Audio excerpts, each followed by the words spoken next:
ladies and gentlemen. Welcome back. I'm your friendly neighborhood PM here to give you top 3 market points of the week. Now, we've had some pretty volatile news headlines this week, so let's dive right in without further ado. At point number 3 was Netflix releasing earnings yesterday. They did come out and beat on both revenue and earnings per share, as well as smashing subscriber growth numbers. Now, once again, the subscriber growth continues to be driven by password crackdowns on sharing, as well as they implemented a new ad-laden service with a lower price point, and they are also continuing to phase out that lower ad-free service additionally. So expect some more flows into these new ad-laden services. In addition to that, this just goes further to show that Netflix continues to be the king when it comes to the streaming platforms. At point number 2, it was the semiconductors all selling off on Wednesday.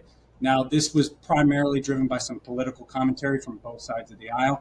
First, we had the Biden administration coming out and saying that they may institute further trade restrictions on manufacturing companies to prevent any kind of gear getting to China to make leading edge chips. So that weighed on names such as ASML and Tokyo Electron.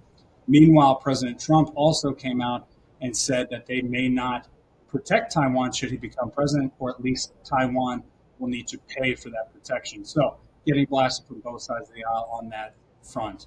And then finally, point number 1, and I'm sure one that is either impacting you or you have been seeing massive headlines about today. It is the massive global IT outage, primarily caused by a update issued by cybersecurity company CrowdStrike.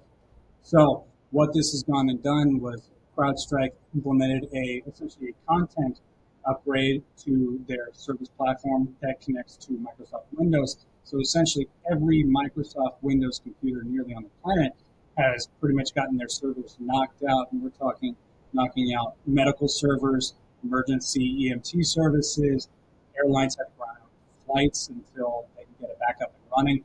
Now, the cybersecurity company did come out and say that they have identified the issue and they have issued a fix, but there's no telling how long this is going to take to get it fixed and up and running again, because ultimately the fix is manually rebooting every single computer. So only time will tell how long that's going to take. It'll probably get resolved sometime today, if not tomorrow. But that's pretty much grinding all technological aspects to a grinding halt right now, and we're even getting impacted by it today ourselves. So those are your top 3 points this week. What are we looking to for next week? Well, next week it's primarily going to be, once again, earnings. We've talked about that. We're going to get into full swing for Q2, as well as the core PCE data coming out next week. And once again, that's the Fed's preferred inflationary gauge, so we'll keep you updated there as well. But once again, that does it for this week's video and what we're looking for next week. As always, if you have further questions, please reach out to your financial advisor to dig into the written week in review, and have a great weekend. We'll see you the same time next week.